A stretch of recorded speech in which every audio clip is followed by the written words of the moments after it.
Pontypool, the former mining town in the county of Gwent in South Wales. It's a very small, close-knit community. Everybody knows everybody else. It's a really nice place to live.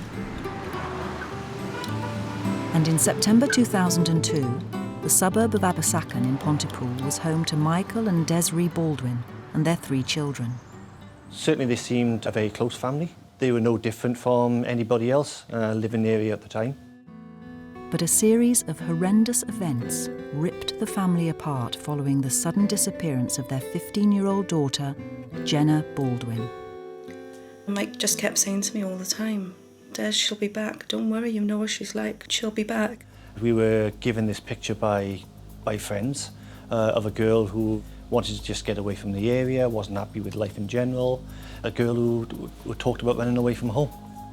And as officers from Gwent Police launched one of their largest ever missing persons inquiries, the true circumstances of Jenna's disappearance were exposed.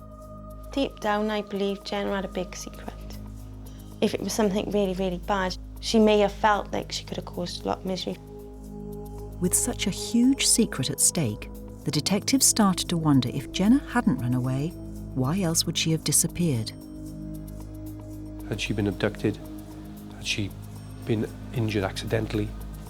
We had no idea where she was, but all the indicators were starting to emerge that there was a problem.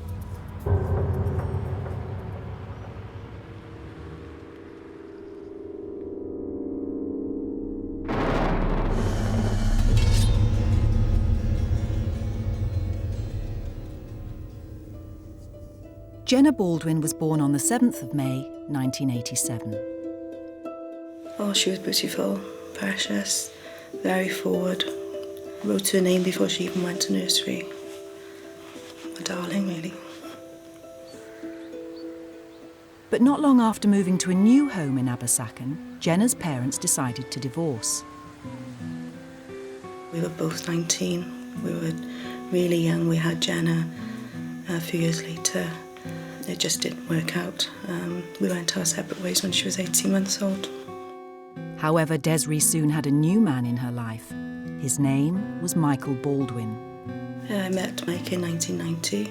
We hit it off from the start. We got on really well. He was brilliant with Jenna. He took her everywhere he went. She loved him. She started to call him Daddy, which is what he wanted. And everything was fine, great.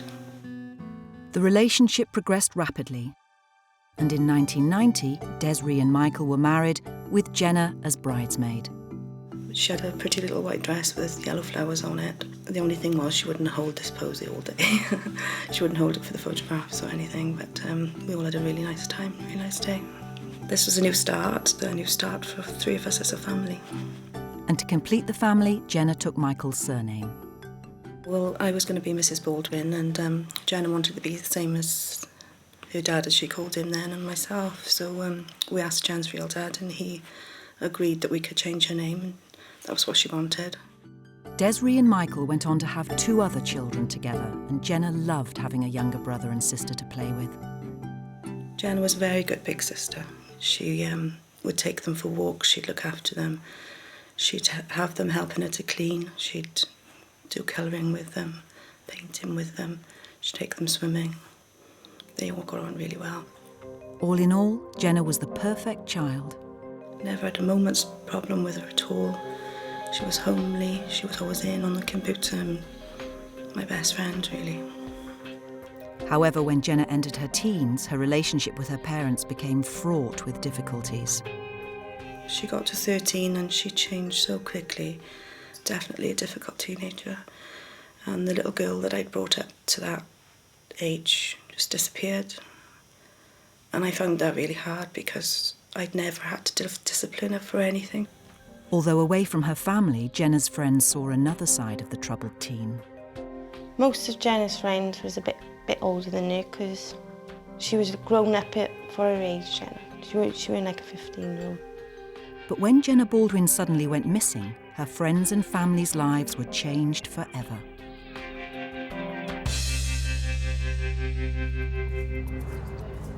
On Wednesday, the 4th of September 2002, Desiree returned home at lunchtime to find 15-year-old Jenna banging on the front door.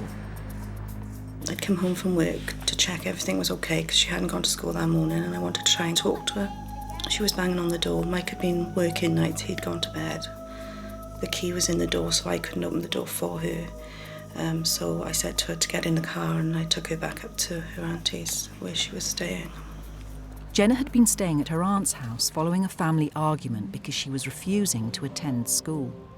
She was fine during the summer because she more or less could have her own freedom, do what she wanted to do in the days.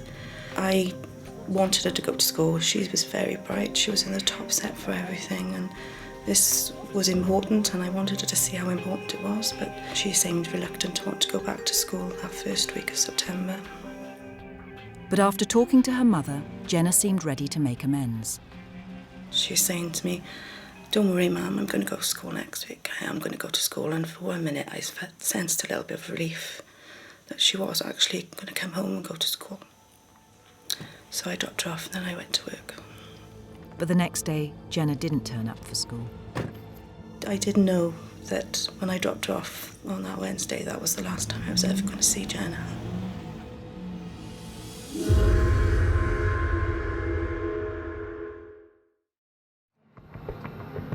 On Wednesday, the 4th of September 2002, Desiree Baldwin drove her 15-year-old daughter Jenna to her aunt's house in Pontypool in South Wales. Following a number of arguments about her school attendance, Jenna had been staying with her aunt, but when the weekend came, Desiree became concerned that she hadn't heard from her daughter. Jenna was never difficult to get hold of.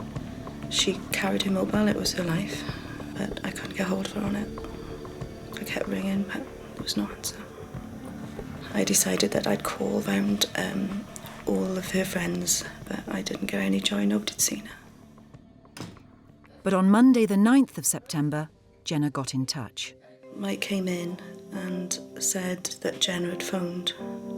I thought, oh great, she's phoned, she's been in touch, everything's going to be fine. And the next day, Jenna briefly returned to the house. Mike said Jenna came home with a friend with red hair and had a shower and changed and then went.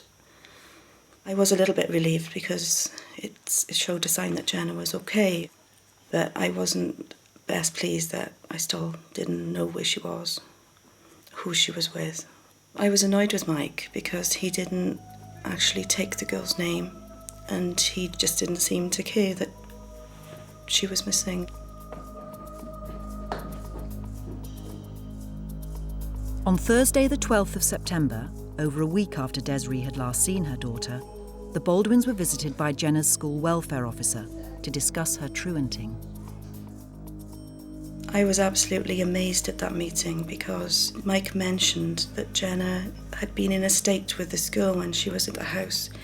He'd said that her eyes were rolling, she was acting really strangely, laughing and joking around. And he tried to make up the impression that they'd taken some drugs. Having never known Jenna to use drugs, Desiree was forced to accept that something was wrong. And I thought, well, why didn't he tell me that then? Why is he saying this now? I would have called the police straight away.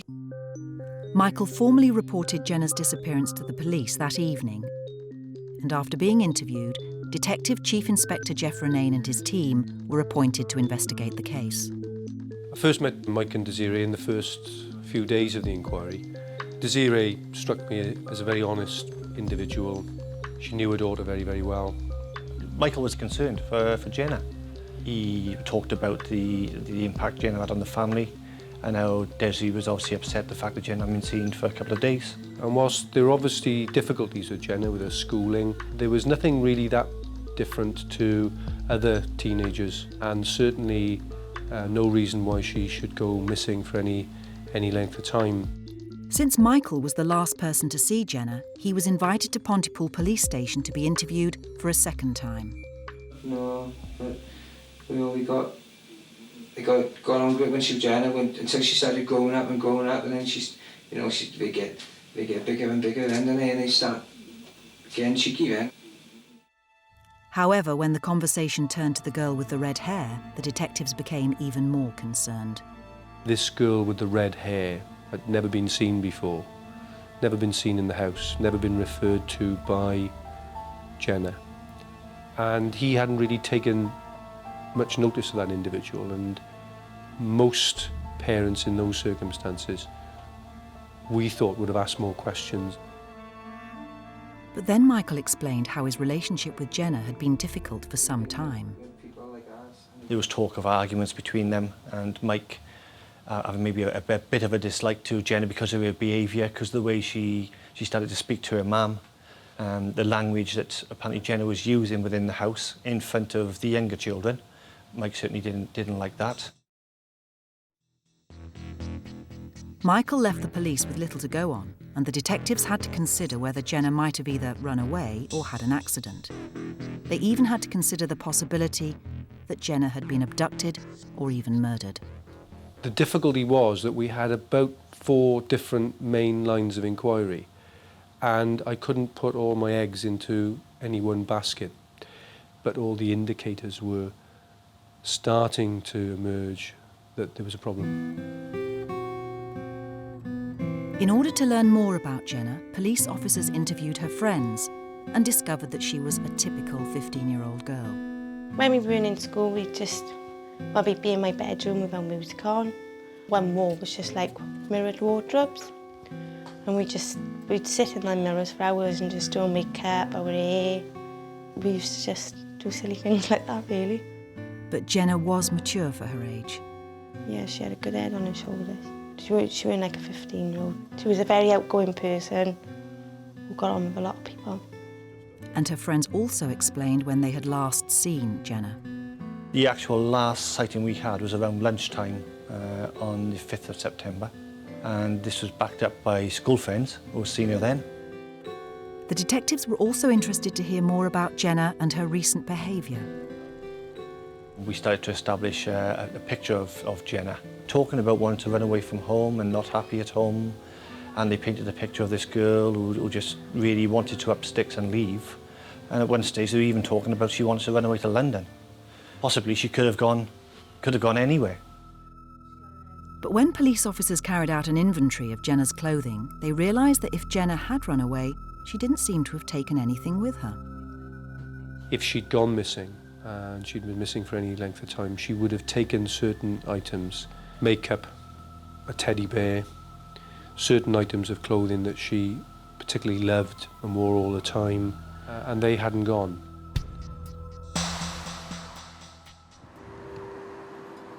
As the investigation gained momentum, Desiree was also proactive in starting a campaign of her own. There was a telephone call that came in from Pontypool, so I rang back. Somebody had picked up the phone and told me that where the phone box was. Hoping the call was from her daughter, Desiree immediately headed down to the phone box on the outskirts of Pontypool, but found no sign of Jenna. My friend made up some posters of Jen, put the telephone number on the bottom, and I went down to Pontypool and started sticking them up on all the lampposts in all the pubs. But I didn't have one phone call to say that Jenna was down there. The detectives also felt it was important to ask members of the public for help, and so Desiree took part in a press appeal. But a huge response from the public created its own problems.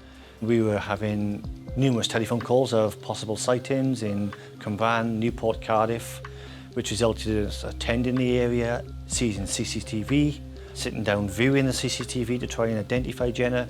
So straight away it became a very labour-intensive inquiry.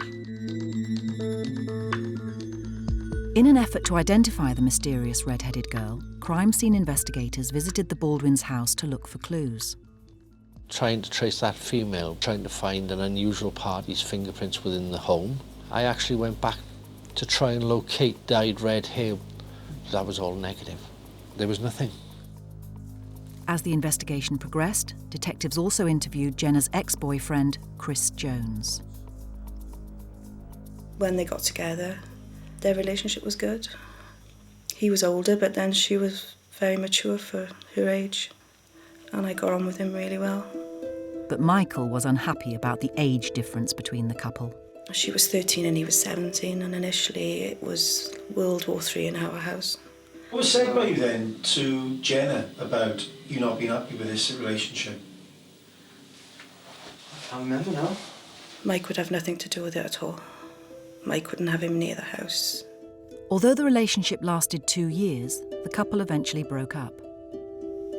It was obvious she was moving on. He still wanted to be with her. He found it really difficult. But Jenna had outgrown him by that time. She was ready to be back with her friends. Chris explained to the detectives that although the breakup had been difficult, the couple had worked through their problems. They were still very good friends. In fact, the week before Jenna was reported missing, Jenna had been seen outside on her patio, lying on the patio, talking to Chris, who would quite often come down and have a chat with Jenna. So there certainly wasn't a relationship that had split up and they weren't talking, they were still very close. She had a lot of feelings for Chris. She was beginning to start a life. She was just getting on with it, but I do believe deep down that she did love him. Since Jenna often spent time at her ex-boyfriend's house, a forensic search of his home was also ordered. And when the crime scene investigators arrived at the property, they were instantly concerned. The forensic team had gone into the premises, and there was drawings on paper and on the door of a coffin with Jenna R.I.P. written on it. During the forensic examination, they appeared to be what were traces of blood on items of clothing. Obviously, all these put together highlighted the fact that there could well be more involved, and that's the point that the gentleman was arrested on suspicion of murder. When Chris was arrested, I was shocked. Part of me thought perhaps he does know where Jenna is, but another part of me thought, I know he wouldn't hurt her. Back at Pontypool police station, Jenna's ex-boyfriend Chris was refusing to comment. He was kept in custody over a period of days. Myself and my colleague interviewed him, and he initially wouldn't talk to us. However, the detectives were able to build a picture of how the couple spent their time together. From exercise books and Jenna's workbooks, his books that we seized at the time, they both seemed to enjoy various forms of art. Both of them would openly draw things like the coffin with their names on and RIP underneath, drawing on doors. It's just the way they treated the establishment. And the results of the forensic examination also started to clarify the situation. There were items found at the address had blood on it, which was tested and proved to be an apparent blood stain, but it was analysed and this was never found to be Jenna's blood. Believing they had simply uncovered examples of rebellious teenage behaviour, the detectives released Jenna's ex-boyfriend. It seemed the police were back to square one, but they were about to make a crucial discovery. When first interviewed, her parents had explained that Jenna had telephoned Michael on the 9th of September, 4 days after she had last been seen. In the first instance, simply to trace that call and find out where she'd made it from. The service provider for the mobile phone call quickly came back to us and said that the call hadn't been made. Now that obviously caused us major concern and really was the point at which I thought we had an issue here with Michael Baldwin. Meanwhile, another team of police officers following up leads generated by the press appeal made a remarkable discovery. We had a series of phone calls from telephone boxes. They were always anonymous, and that was unusual to have a series of phone calls like that that were in effect untraceable. We started to look at possibly where was Michael when these phone calls were made, and it soon became clear that he actually wasn't with Desiree or actually in the home, so that obviously again started raising concerns. Michael's behaviour clearly implicated him in his stepdaughter's disappearance, and to understand his actions, DCI Renane employed some specialist help. We decided to speak with a clinical forensic psychologist to see whether they could give us some advice and guidance on how we might find out if he was in fact making these calls and for what reason he was making them. Was he just supporting Desiree? Was he simply making the calls in the hope that she would turn up one day, or was he involved in a more sinister way? The psychologist devised a number of triggers which Michael would hopefully respond to, and the first was designed to prove whether or not he was making the telephone calls. We decided to emphasise to Michael Baldwin that if Jenna didn't contact us, then we would obviously have to scale up the inquiry, and just emphasise that we needed some form of proof that she was alive. Having set the plan into action, DCI Renane then instructed a surveillance team to observe Michael's movements. I fully expected Michael Baldwin to simply go to a telephone box and make a call. Under surveillance, Michael Baldwin went out and purchased a mobile phone under a false name. The surveillance team then observed Michael going into a telephone box and unwrapping the new phone before discarding the packaging in a nearby car park. We seized that packaging immediately. From the packaging, we were able to identify the IMEI numbers of the phone, the actual telephone number of the mobile, and then from forensic examination, naturally of the box and its contents, Mike Baldwin's fingerprints were all over it. Amazingly, Michael Baldwin then started to make silent phone calls to the family purporting to be Jenna Baldwin. Suddenly, the detectives had a prime suspect in their investigation into Jenna's disappearance. But it was a definitive moment because we knew that Michael Baldwin was now lying. He'd been lying for some time, but we were determined to find out where she was.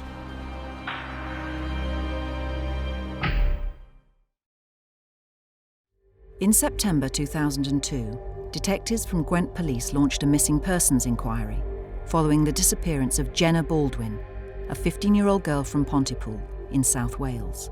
As the investigation progressed, the police soon became concerned by the behaviour of Jenna's stepfather, Michael Baldwin, when they discovered that he had lied about receiving a telephone call from his daughter days after she had last been seen. And Baldwin was soon established as a prime suspect when he was observed purchasing a mobile telephone, which he then used to make silent calls home, whilst pretending they were from Jenna. The phone calls varied from total silence to even sort of very low tones of whispering to like low purring noises. But obviously, at that time, no words were actually spoken. Desiree also started receiving a number of text messages. I knew straight away that she wasn't writing them. I knew the way that Jenna texted and wrote, and she could spell, and this person couldn't spell. I was glad that she texted me, but then worried, why couldn't she phone and tell me where she was? But to deflect attention away from himself, Baldwin would make sure he was present when calls or text messages were received. So it was quite clear that he'd used the mobile phone to ring the landline, come downstairs, to give the impression that, hang on, look, I'm here, it's not me doing this, and then went back upstairs and switched the phone back off again.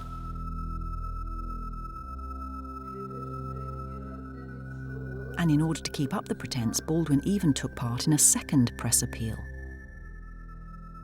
What I was made to feel was that somebody was there with her, stopping her from ringing me, stopping her from being in contact with me, and that she'd been abducted and she was being held against her will. Confused and desperate, Desiree then took it upon herself to send her own messages asking questions that only Jenna knew the answers to. After my dad had died, my brother took over the house, and him and Jen painted radiators. So I asked, what did you paint in Grantcha's house? And it came back a Christmas painting. And I just threw the phone. I thought I couldn't cope anymore with it. Desiree then told Baldwin that Jenna had failed to provide the right answer to her question. But it wasn't long before the mistake was corrected. I sat there thinking, Jen, where the hell are you?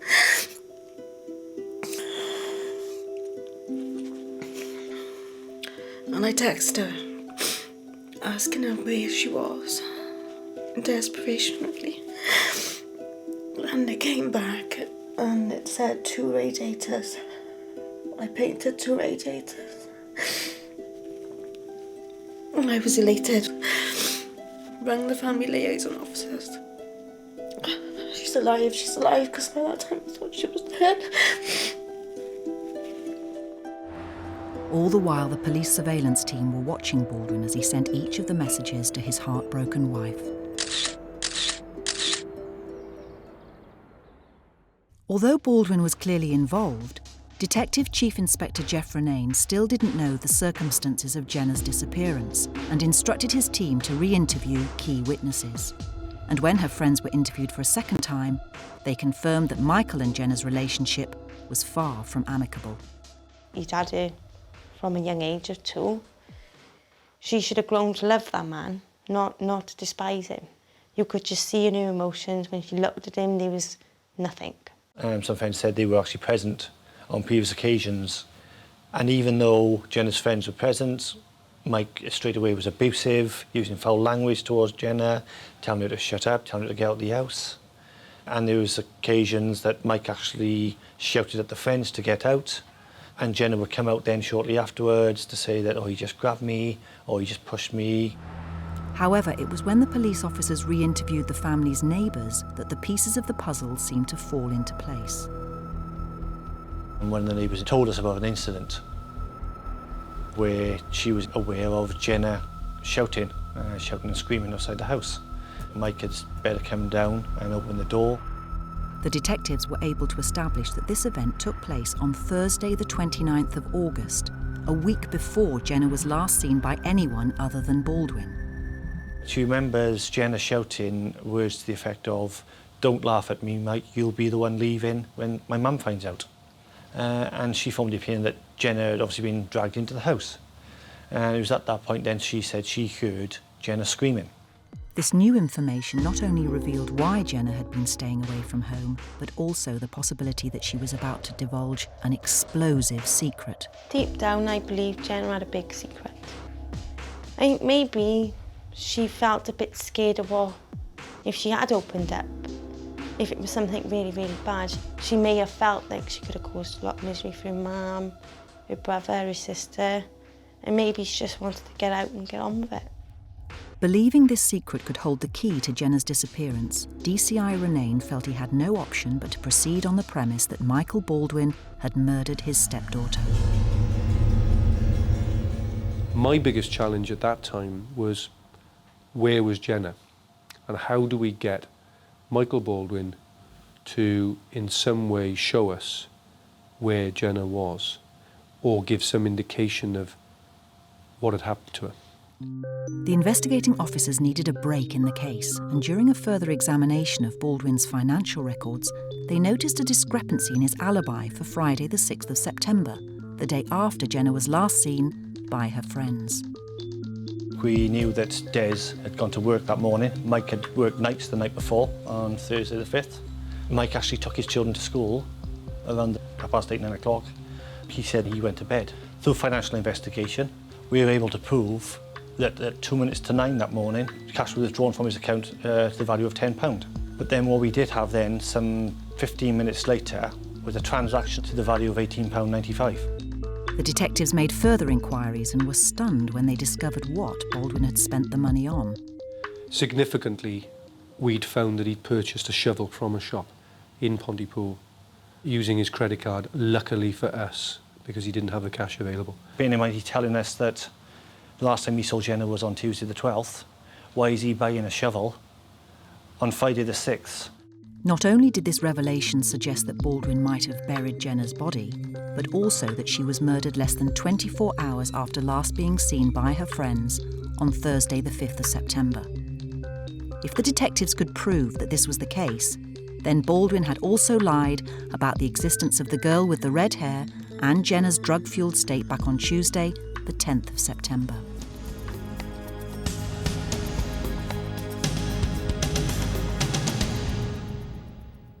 The search for Jenna intensified, with crime scene investigators examining any possible area where Michael might have tried to dispose of his stepdaughter's body. It involved mountain searches, quarry searches, streams being searched by sub-aqua units. We also used sniffer dogs, trained in identifying bodies, and we used those on various sites, but again, nothing came of light. And whilst the police scoured the area for clues, DCI Renane ordered a second forensic examination of the Baldwins' house.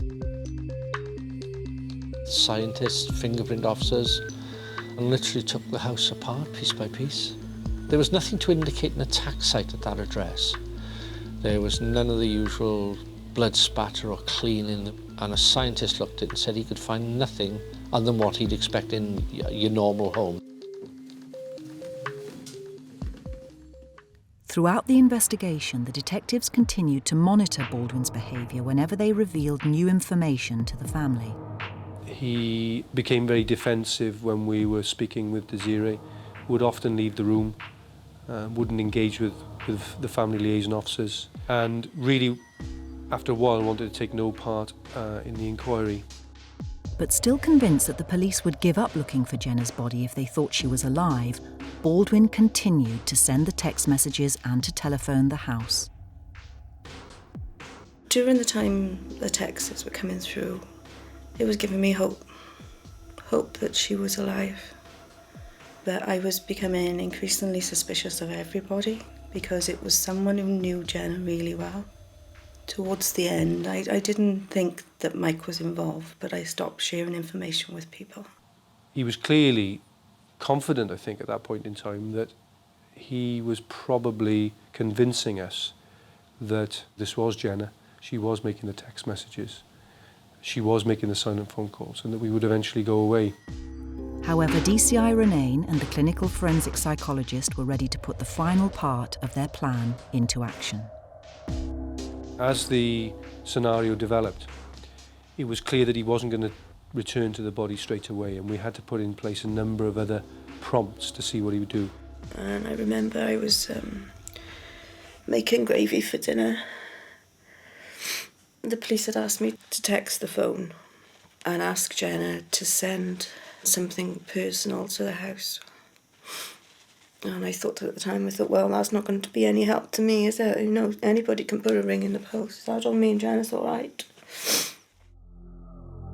Although Desiree didn't understand the reason for the request, DCI Renane was hoping Baldwin might lead them to Jenna's body. I knew that he was more likely to try to return to that body and actually take something from it in order to show that she was in fact still alive. But the plan didn't go quite as expected.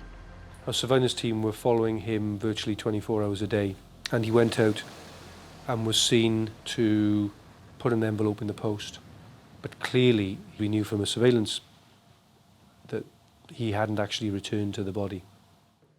Although Baldwin had posted the ring, he had not led detectives to Jenna's body. When the ring turned up, Mike was there, and the police were there to open up the envelope, and it was one of my old engagement rings. And Mike said that he'd saw Jenna wearing it a couple of times, but I assured the police that she'd never worn it. I'd never seen it on her. In order to confirm that Baldwin had sent the ring, DCI Renane requested the envelope to be fingerprinted and tested for DNA. The stamp was submitted as one item and the seal of the envelope as another for DNA comparison. The seal of the envelope, where it had been licked and shut, was Michael Baldwin. We discovered that the stamp had actually been licked by his daughter to actually put the stamp on that envelope. Obviously she didn't know what was inside. The detectives were certain they had enough evidence to prove beyond doubt that Baldwin had been involved in Jenna's disappearance, and suspecting him of murder, Michael Baldwin was arrested on Tuesday, October the 29th, 2002. When we did arrest him, he pleaded innocence and was initially quite dismissive, and again quite confident to think that he could see it through and that we couldn't prove anything. But Baldwin was unaware that he had been under constant surveillance for weeks. When we started to put the information to him, the fact that he'd been under surveillance, he didn't know that. The fact that he'd purchased the mobile phone using a false name, The fact that obviously he'd been on the television knowing all this, pleading for her to return, meant that he was then in a very, very difficult position. But yet again, as he was talking to us, he kept giving us more lies, which we were able to disprove.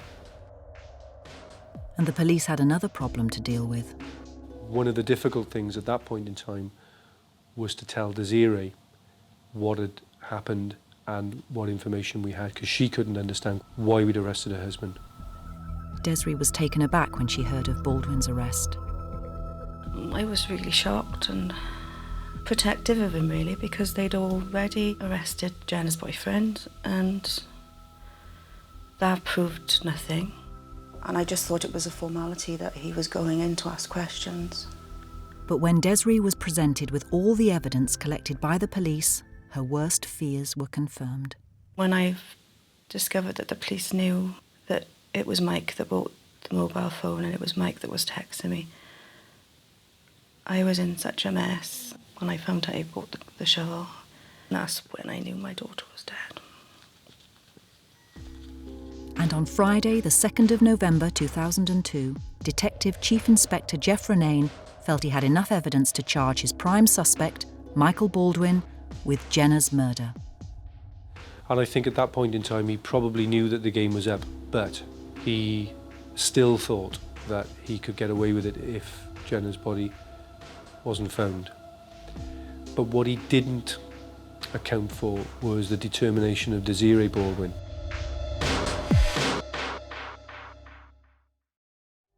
On Wednesday, the 4th of September 2002, Desiree Baldwin dropped her daughter Jenna off at her aunt's house and never saw her again. Following extensive investigation, Desiree's husband, Michael Baldwin, was arrested for his stepdaughter's murder, but when questioned, he refused to reveal where he had buried Jenna's body. However, Desiree wasn't ready to give up on her daughter, and when Baldwin asked her to visit him in prison, she agreed to his request.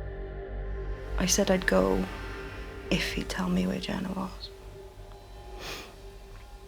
But when I got there, I couldn't even really look at him. Before I went in, I was hysterical. I said, well, I've come to find out where Jenna is. And he said, I don't know. I don't know. Why should I know where she is? So I just got up and walked out. In the days that followed the visit, Baldwin kept calling Desiree and eventually caught up with her when she and the children were visiting his parents. His mum said, Mike's got something to tell you. But when I went on the phone, he still wasn't telling me where Jenna was. In a desperate bid to get him to reveal the whereabouts of her daughter's body, Desiree even suggested a possible alibi. And I said to him, well, maybe something had happened. You'd accidentally killed her. Then it would be manslaughter and you'd only get like a few years. But Baldwin still refused to admit any involvement, leaving Desiree with only one option. To him I said, well, if you don't tell me where she is, you won't see your children again. And he knew I meant that. And then he told me where she was. He said to me, she's over the keeper's pond, down over in one of the lay-bys. Detective Chief Inspector Jeff Renane and his team were soon on the road, but when the detectives reached the area, there were no signs of any burial site. I still didn't trust him, even at that point. And I still wondered whether there was another chapter to this particular story and whether he was actually going to take us to the body. But Baldwin admitted defeat and took the police officers straight to the spot where he had buried Jenna. It wasn't until I physically saw Jenna, I thought, yes, he's eventually told us something which is truthful. In the early hours of Tuesday, the 19th of November 2002, Jenna's body was found. The police came to the house with her ring so that they could identify Jenna. Part of me was happy that they'd found her because that was my goal. But then part of me, the realisation that she wasn't coming back. And then I was just beside myself, absolutely beside myself. As the forensic archaeologist and his team excavated Jenna's body, Baldwin was questioned again and asked to provide a full confession. We said Jenna had come home. She was shouting and swearing at him whilst he was walking up the stairs. She was hitting him. He said apparently he sort of lashed out and it was purely accidental, but Jenna fell down the stairs, stopped breathing. He described how he put her in the car with the intention of taking her to the hospital. But whilst driving, he said he was aware then that she was dead. He panicked, he was crying, he was upset, and he stopped, and for whatever reason he decided to bury Jenna at that location.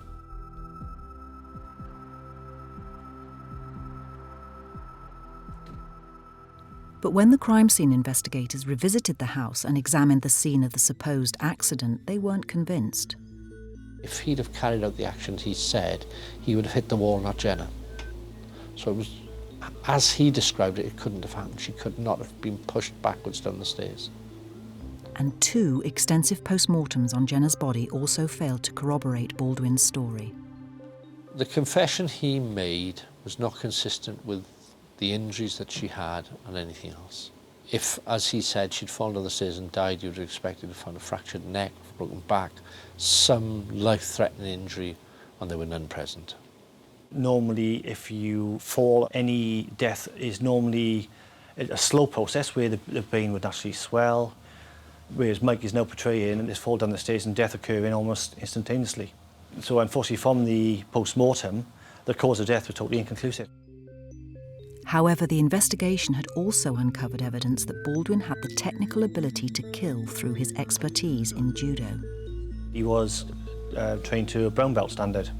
As part of the brown belt examination, he would have to demonstrate at least 5 strangulation moves, but to reach that standard, you would have known 10.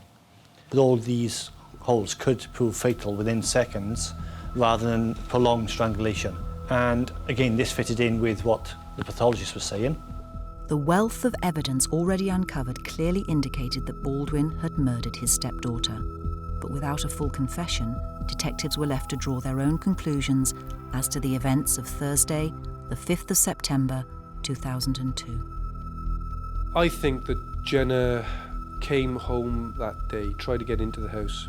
He was trying to either sleep or relax. There's no doubt that she was shouting and probably swearing to get in. I think there was a confrontation. And I think whatever that confrontation was, and whatever was said, meant that Michael Baldwin decided at that point in time that enough was enough, and that he was going to either kill her or he was going to really cause her some serious harm. And obviously, with him being a judo brown belt, a very, very big, strong man, she would have stood no chance at all in any struggle with him. Hopefully, she died quickly. But one of the most callous things that he then did was to obviously take her in the car, put her into the boot of that car, and took her down to Abergavenny and buried her. If he hadn't done that, if he'd just been open and honest at that point in time, he would have saved so much trauma and so much distress for all the family concerned.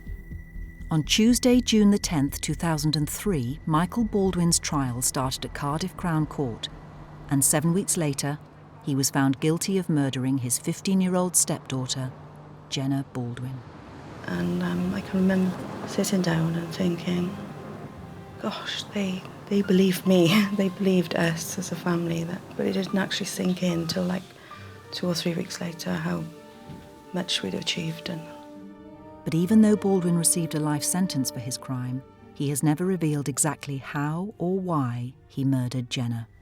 My own personal opinion, I believe something certainly happened on possibly more than one occasion between Mike and Jenna.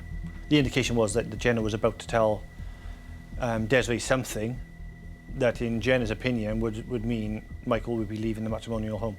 And that is why Michael had to silence Jenna. Desiree Baldwin is now left to rebuild her life, whilst carrying the knowledge that the man she loved not only murdered her daughter, but also callously tormented her family and friends for over 2 months. he made it very hard.